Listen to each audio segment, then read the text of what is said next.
Halo, selamat sore. Pertama-tama boleh nggak kita kenalan dulu?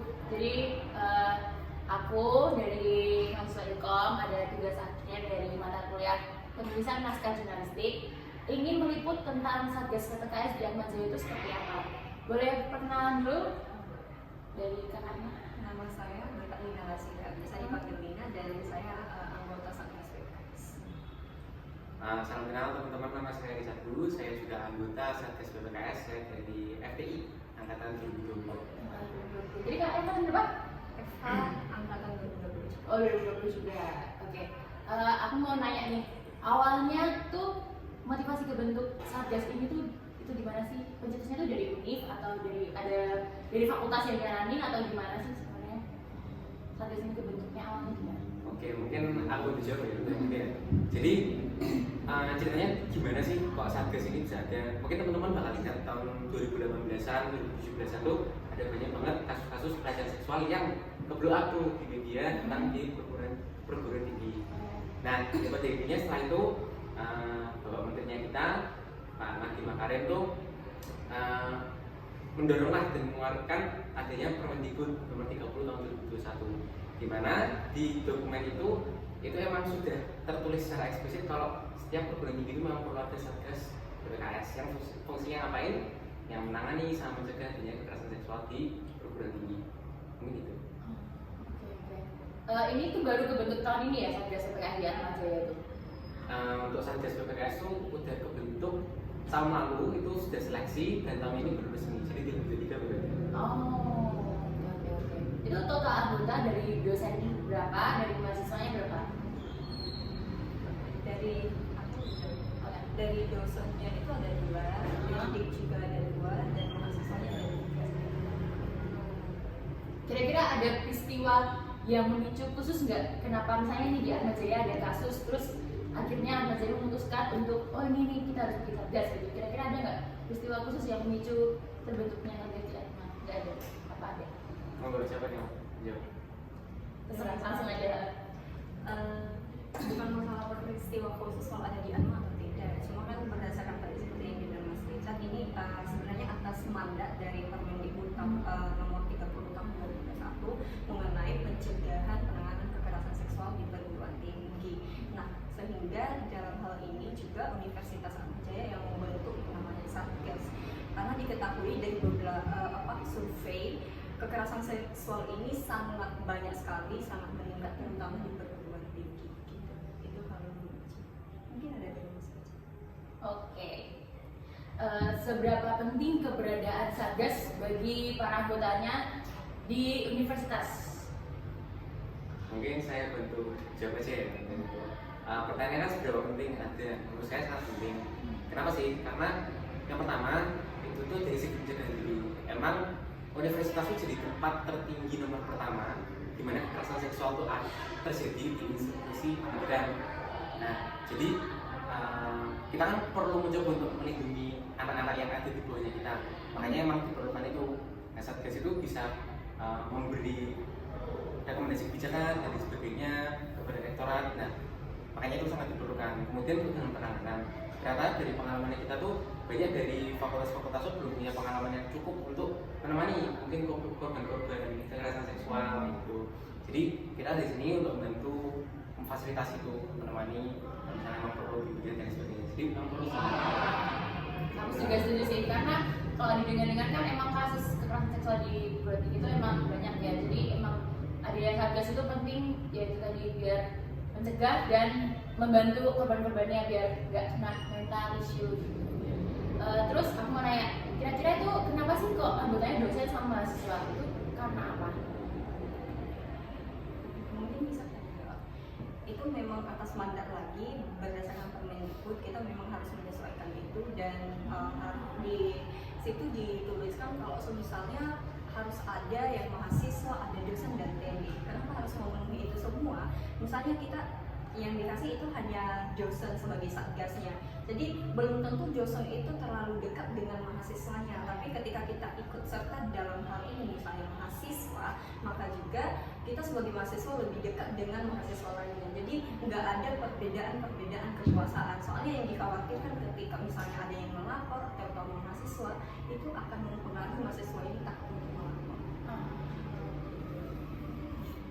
Mungkin untuk nambahin aja, jadi kan kekerasan seksual itu sering terjadi kalau misalnya ada relasi kuasa.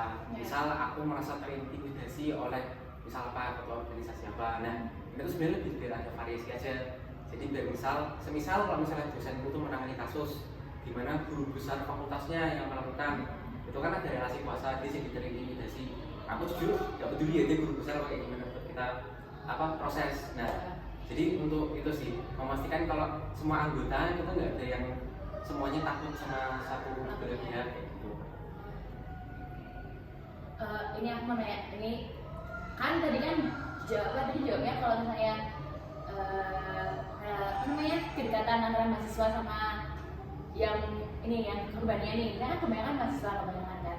Nah itu kalau sejauh ini kira-kira korbannya itu benar-benar close friend kalian atau ada yang enggak? Ininya, relasinya. Nah, di sini kita ada kode etik ya untuk memberitahukan apakah siapa korbannya. Tapi kita harus menyampaikan, kalaupun itu teman kita atau bukan, selagi dia mengenal kita dan kita harus memberikan kepercayaan penuh atas apa yang dia alami, terus ceritain ke kita, itu tetap kita terima dan percaya. Jadi bukan masalah itu teman dekat dan sebagainya. Jadi mungkin ada teman Itu gimana cara encourage mereka biar mereka mau cerita sama kalian yang bukan teman dekat gitu? Aku jawab. Jadi kita awal mulanya mereka harus tahu kita dulu, kita itu satgas ya, dengan bentuk-bentuk sosialisasi, dengan media sosial satgas juga, dan dengan obrolan-obrolan sebenarnya kayak kalau misalnya masih lagi berkumpul sama teman-teman mahasiswa lainnya terus ngomongin sesuatu hal yang misalnya berkaitan dengan kekerasan seksual, bisa saja di situ gitu. Obrolan itu akan ngalir saja, dan kemungkinan besar ketika mereka mendengarkan sosialisasi kita, maka mereka akan lebih mudah untuk melaporkan ke kita dan membicarakan ke kita. Terus aku mau nanya, sejauh ini upaya universitas kepada korban itu apa aja? Upaya universitas kepada korban. Kepada korbannya. Oke, jadi Sama pelaku sekalian deh, dua-duanya. Oke. Menurutku kita patut bersyukur ya, soalnya rektorat yang sekarang tuh cukup mendukung dengan adanya gerakan-gerakan anti kekerasan seksual dan sebagainya. Nah, kita kemudian sebagai satgas memberikan beberapa usulan. Misal, yuk kita bantu sediakan rumah aman, yuk kita bantu sediakan psikolog, yuk kita bantu sediakan rumah sakit rujukan kalau misalnya perlu visum dan sebagainya. Dan itu semua difasilitasi dengan cukup baik dari rektorat. Jadi misal setelah ini kita mau ngadain kerjasama dengan institusi ini, ya rektorat tuh dengan cepat membantu kita untuk itu. Jadi menurutku itu sih kalau misalnya tanya yang aksi-aksi konkretnya apa aja, ya kita emang dibantu difasilitasi. Kalau misalnya perlu surat menyurat, perlu pembangunan kerjasama dan sebagainya. Kalau pelakunya itu tidak lanjutnya langsung ke pihak kepolisian atau di universitas dulu secara kekeluargaan atau gimana? Oke. Kalau misalnya untuk sejauh ini ya, sejauh ini memang belum ada pelaku yang perlu kerjasama atau mengajak dari kepolisian itu belum ada sih sejauh ini. Gitu. Mungkin untuk berarti Dina mau hidup.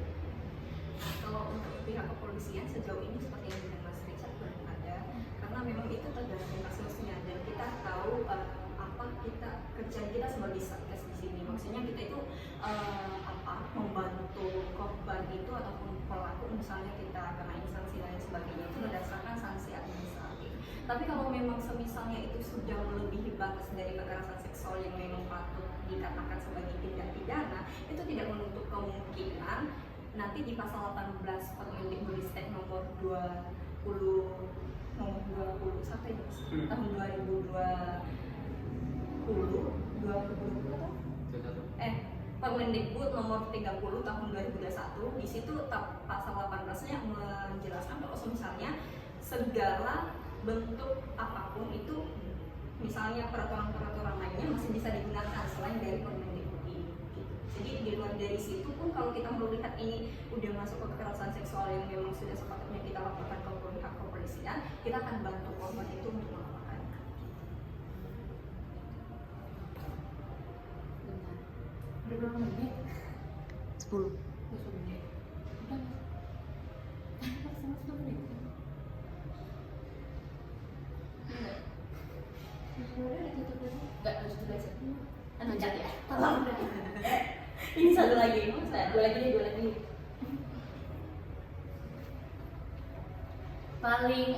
Paling efektif itu sosialisasinya dari mana? Sosial media, offline campaign atau online campaign gitu? Sejauh ini paling efektif yang mana? Oke, mungkin aku Memberitahu tentang tugas ini. kalau dari aku berdasarkan pengalaman ya, paling efektif itu ketika kita sosialisasi offline langsung ketemu sama anak-anak gitu. Kita langsung apa ya, bisa nyampein pesannya kita, bisa nyampein tujuannya kita. Ya menurutku kalau misalnya memang sosialisasi paling efektif secara offline itu sih.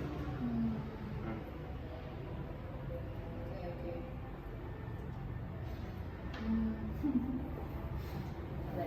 Nanya beda ya. Santai sih.